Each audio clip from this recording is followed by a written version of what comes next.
एक गांव में सुमित नाम का एक गरीब आदमी अपने दो बच्चों के साथ रहता था।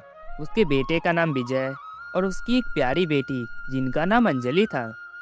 2 साल पहले ही सुमित की पत्नी का देहांत हो चुका था। तब से सुमित अपने बच्चों का बड़े ही लाड प्यार से देखभाल कर रहा था। सुमित अपने घर का खर्च चलाने के लिए मिट्टी के बर्तन बनाकर बाजार में बेचा करता था। बर्तन बेचकर सुमित कुछ खास पैसे नहीं कमा पाता था, बस किसी तरह गरीबी में जीवन चल रहा था। कुछ दिनों बाद दिवाली का त्योहार आने वाला था। सुमित दिवाली के लिए बहुत ही सुंदर सुंदर और डिजाइनदार दिए बनाने लगा और अपने मन में सोचता रहता, काश इस बार दिवाली में अच्छी कमाई हो जाए, जिससे मैं अपने बच्चों के लिए नए नए कपड़े, मिठाइयाँ खरीद सकूं। सुमित यह सोच ही रहा था कि तभी उसका बेटा विजय उसके पास आता है और कहता है, पापा, इस बार दिवाली में मेरे लिए नए नए कपड़े, मिठाइयाँ और पटाखे लाओगे ना? मेरे सारे दोस्त नए कपड़े, मिठाइयाँ और पटाखे अभी से ही खरीद रहे हैं। बताओ ना पापा, मेरे लिए भी लाओगे ना? हाँ बेटा, मैं तुम्हारे और अंजलि के लिए नए कपड़े, मिठाइयाँ और पटाखे जरूर लाऊंगा। इतना कहकर सुमित मिट्टी के दिए बेचने के लिए बाजार चला जाता है और जोर जोर से आवाज लगाकर दिए बेचने लगता है। दिए ले लो, मिट्टी के सुंदर सुंदर और प्यारे प्यारे दिए ले लो, मिट्टी के डिजाइन वाले दिए ले लो। सुमित इसी तरह जोर जोर आवाज लगाकर दिए बेच रहा था, लेकिन शाम तक में सुमित केवल 100 रुपए के ही दिए बेच पाया। सुमित उदास होकर अपने घर चला गया और खाना खाकर सो गया। अगले दिन सुमित अपने दोनों बच्चों के साथ दिए बेचने गया। सुबह से शाम तक सुमित और उसके दोनों बच्चे मिलकर मात्र 250 रुपए के ही दिए बेच सके, जिसे देख तीनों उदास हो जाते हैं और अपना सामान समेटकर घर जाने की तैयारी करने लगते हैं।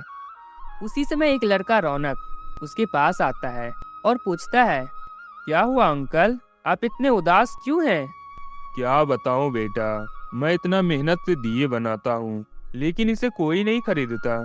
सभी लोग अब बिजली के रंग बिरंगे झालर और लाइट खरीदते हैं, और तो और सभी लोग अपने स्टैंडर्ड की वजह से हम गरीब की दुकान पर आना भी नहीं चाहते हैं।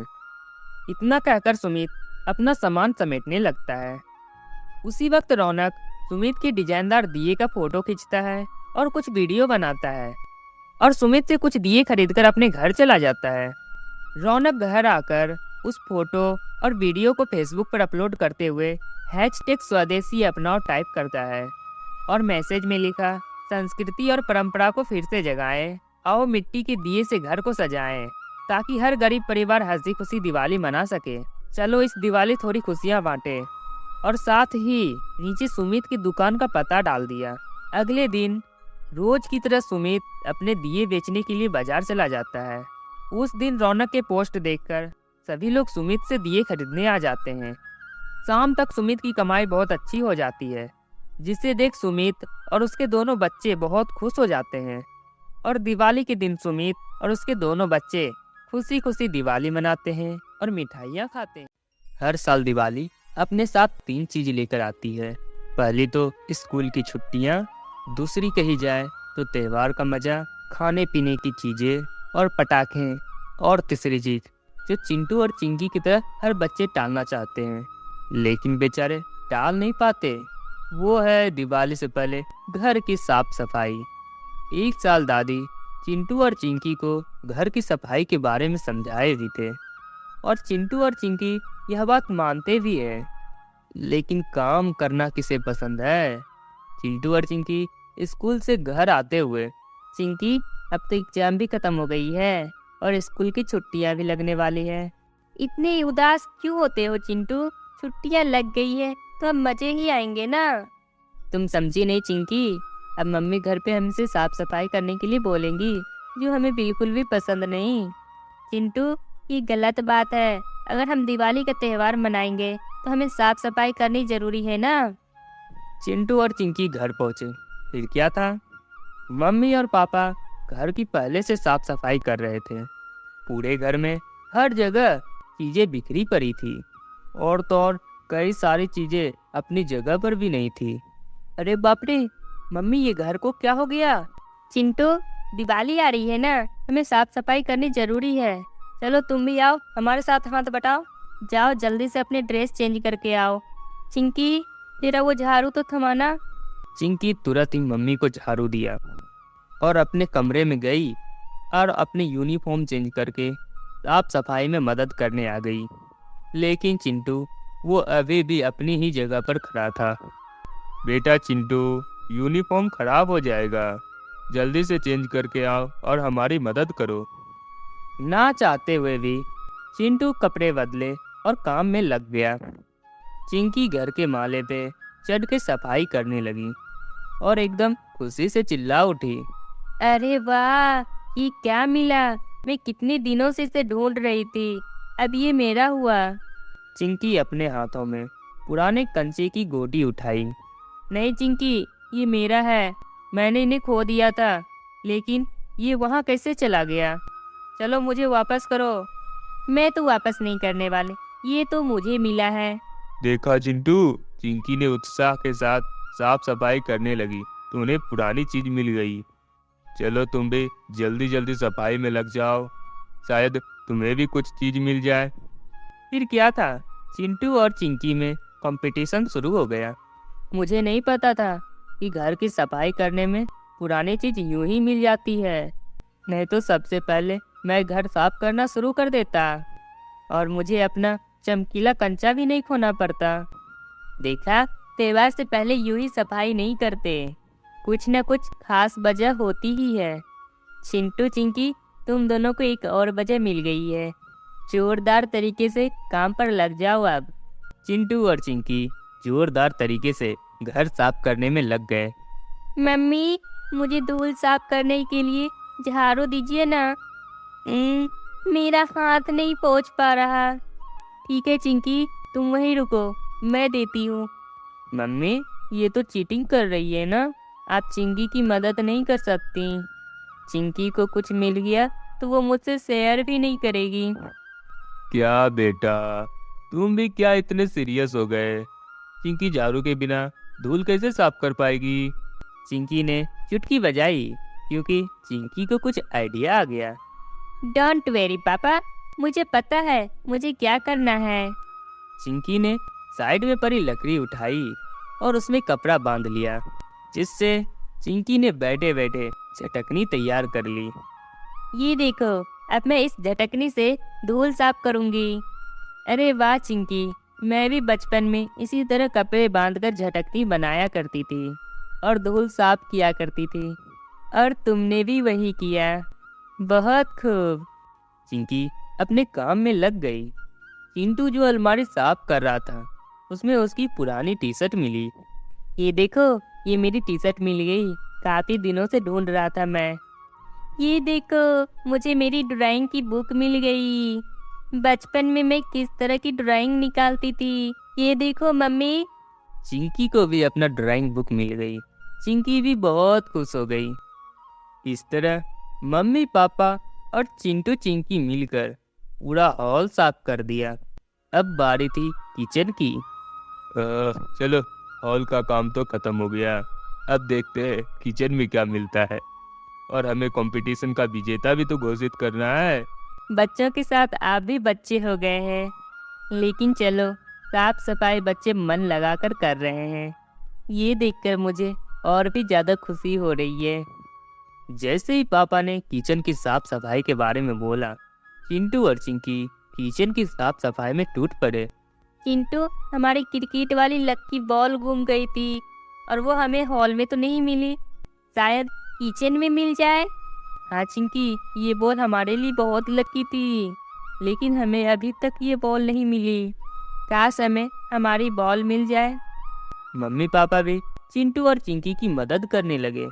चिंटू और चिंकी, मैंने कुछ सामान निकाली है, तुम्हें जो जरूरत की लगे उसे रख लेना, ठीक है बेटा, वरना मैं इसे कबाड़ी वाले को देने वाली हूँ। मम्मी ने पुराने ढेर सारे सामान को एक जगह लगा दिया। चिंटू ने अपनी हाथ साफ किया और उस ढेर में अपनी गेंद ढूंढने लगा। चिंकी भी एकदम से उस पुरानी ढेर में घुस पड़ी। अरे चिंटू और चिंकी, क्या ढूंढ रहे हो तुम दोनों? मम्मी, हमने अपनी पुरानी गेंद खो दी थी। शायद इस बार मिल जाए। अच्छा, तो ऐसी बात है। तो देखते हैं किचन की साफ सफाई करने का फायदा किसको होता है। चिंटू और चिंकी ने पूरा सामान इधर का उधर कर दिया, लेकिन उन्हें कोई बॉल नहीं मिली। जाने दो, मैंने पूरा किचन साफ कर लिया, लेकिन मेरी गेंद नहीं मिली। अब मैं सफाई नहीं करता, बहुत थक गया हूँ। लेकिन बेटा, अभी सफाई खत्म नहीं हुई है, काम पूरा करो बेटा। लेकिन चिंटू ने नहीं मानी और वो निकलने लगा। लेकिन चिंकी ने किचन के कोने कोने में झाड़ू मारना शुरू कर दिया और वो एकदम से उछल पड़ी। ए, हमारी बॉल मिल गई, हमारी लक्की बॉल मिल गई। चिंकी की आवाज़ सुनकर चिंटू किचन में दौड़ता हुआ आया। अरे वाह, बॉल मिल गई। चलो चिंकी, बॉल अब मुझे दे दो। नहीं चिंटू, यह बॉल चिंकी को मिली है। तुम तो थक कर चले गए थे, तुमने हार मान ली। लेकिन चिंकी ने ऐसा नहीं किया। चिंकी ने दिवाली के साफ सफाई में मम्मी और मेरी पूरी मदद की है। तो इस कंपटीशन की विनर है Chinki. Very good Chinki, very good.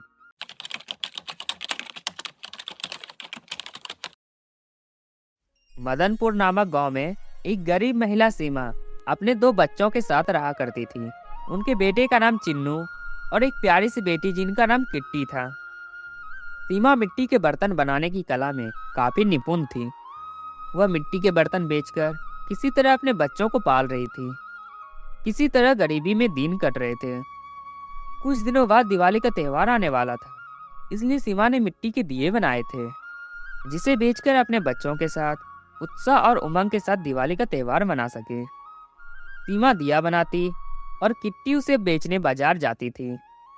ले लो दिए, ले लो मिट्टी के सुंदर सुंदर प्यारे प्यारे दिए, ले लो दीपावली के लिए दिए ले लो। किट्टी दिए बेचने के लिए आवाज लगा रही थी कि तभी एक आदमी उसके सामने आकर खड़ा हो जाता है और कहता है, ए लड़की, मेरे दुकान के सामने दिए बेचना मैं बिल्कुल भी बर्दाश्त नहीं कर सकता। चल भाग यहाँ से। ना जाने कहाँ कहाँ से आ जाते हैं ये लोग। भैया, मैं तो सड़क के किनारे बैठ के दिए बेच रही हूँ। क्या ये सड़क भी आपके दुकान का ही हिस्सा है? तेरी इतनी हिम्मत कि तू मुझे पलट के जवाब दे? गरीब कहीं की, रुक अभी बताता हूँ। यह कहकर दुकान के मालिक आकाश किट्टी के सारे दिए उठाकर फेंक देता है और उसके सारे दिए टूट फूट कर इधर उधर बिखर जाते हैं। किट्टी रोते हुए सारे दिए उठाती है और कहती है, किसी गरीब पे इस तरह से अत्याचार करना ठीक नहीं है भैया। भगवान सबको देख रहे हैं। यह कहकर किट्टी जोर जोर से रोने लगती है। तभी एक बुजुर्ग उसे चुप कराने की कोशिश करता है। क्या हुआ बेटे, ऐसे क्यों रो रही हो? चुप हो जाओ और सारी बात बताओ कि क्या हुआ है तुम्हें। इस दुकानदार ने मेरे सारे दिए तोड़ दिए काका। अब मैं क्या करूंगी? माँ को क्या जवाब दूंगी काका? बेटी चुप हो जाओ, कहीं और जगह जाकर दिए बेच लो।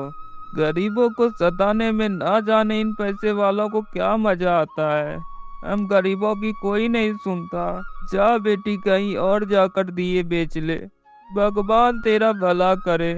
यह कहकर बुजुर्ग चला जाता है और किट्टी भी अपने घर चली आती है। घर जाकर किट्टी इस घटना के बारे में अपनी माँ को बताती है तो उसकी माँ को बहुत दुख होता है और वो भी समझाने लगती है। रो मत बेटी, हम गरीबों के साथ यह घटना कोई नई बात नहीं है। मैं तुम्हें और दिए बनाकर दे देती हूँ, तुम कल से दूसरी जगह जाकर दिए बेच लेना। भगवान न जाने कितने निर्दयी हैं जो हमारे सुनते ही नहीं। सीमा किट्टी को दिए और माँ लक्ष्मी की मूर्ति बनाकर दे देती है और किट्टी उसे बाजार में दूसरी जगह बेचने चली जाती है। किट्टी बहुत लगन से दिए और माँ लक्ष्मी की मूर्ति बेचती है, लेकिन शाम होने तक किट्टी केवल 60 रुपए ही कमा पाती है।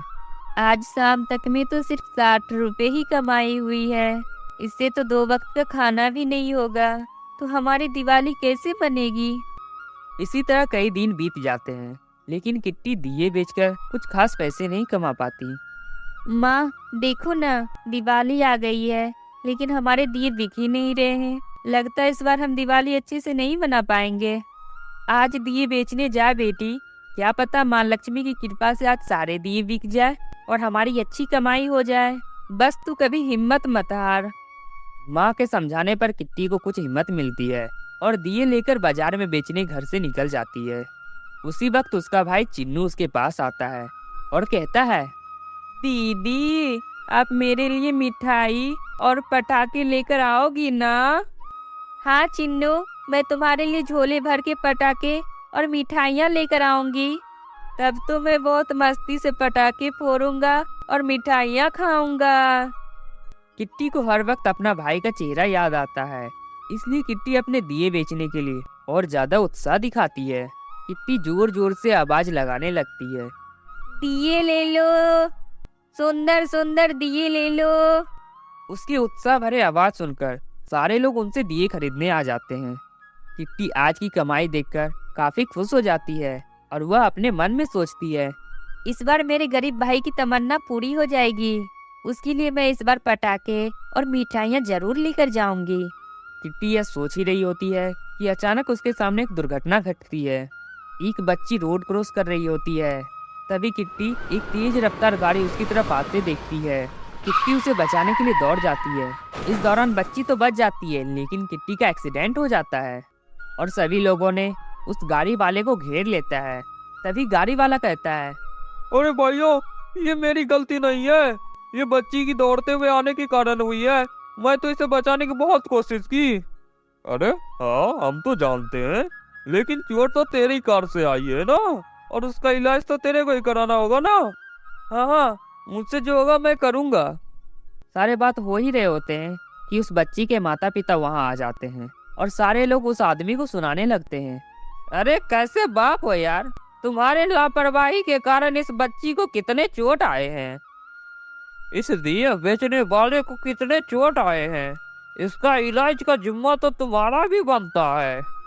उस बच्ची के पिता और कोई नहीं, वह घमंडी दुकानदार आकाश ही था, जो 4 दिन पहले किट्टी के सारे दिए तोड़ दिए थे और उस पर अपनी अमीरी की रौब झाड़ते हुए अपने दुकान के पास से भगा दिया था। रोड पर पड़ी किट्टी को देखते हुए आकाश बोलता है, अरे ये तो वही दिया बेचने वाली है। अजी, आप इन्हें जानते हो क्या? अरे नहीं नहीं, मैं नहीं जानता, बट पहचानता जरूर हूँ। अजी, इन्होंने हमारी बच्ची की जान बचाई है, इन्हें जल्दी से हॉस्पिटल लेके चलिए, इन्हें कुछ नहीं होना चाहिए। आकाश की पत्नी के इतना कहने पर आकाश उसे हॉस्पिटल लेकर आ जाता है। यहाँ डॉक्टर किट्टी का इलाज करते हुए आकाश को कहता है, अरे घबराने की जरूरत नहीं है, बच्ची को गहरी चोट नहीं आई है, कुछ देर बाद इसे होश आ जाएगी, फिर आप इसे लेकर घर जा सकते हैं। ये तो बहुत अच्छी बात है डॉक्टर। कुछ देर बाद किट्टी को जब होश आता है तो आकाश और उसकी पत्नी उन्हें सारी बात बता देती है और आकाश किट्टी से 4 दिन पहले की गलती का माफी मांगने लगता है। बेटी, मुझे माफ कर देना, उस दिन मेरे कारण तुम्हें बहुत नुकसान हुआ और मैंने बिना वजह तुम्हें दुख पहुंचाया। हाँ बेटी, हम तो जन्म भर तुम्हारे आभारी रहेंगे, तुमने हम पर बहुत बड़ा एहसान किया है। मैंने अपना फर्ज निभाया है आंटी, और अब मुझे घर जाना है। माँ मेरी इंतजार कर रही होंगी। क्या आप मुझे मेरे घर छोड़ सकते हैं? किट्टी के इतना कहते ही आकाश उन्हें सबसे पहले बाजार ले जाता है और उसे दिवाली के लिए मिठाइयाँ, कपड़े और पटाखे दिलाकर उन्हें अपने साथ घर छोड़ने चले जाता है।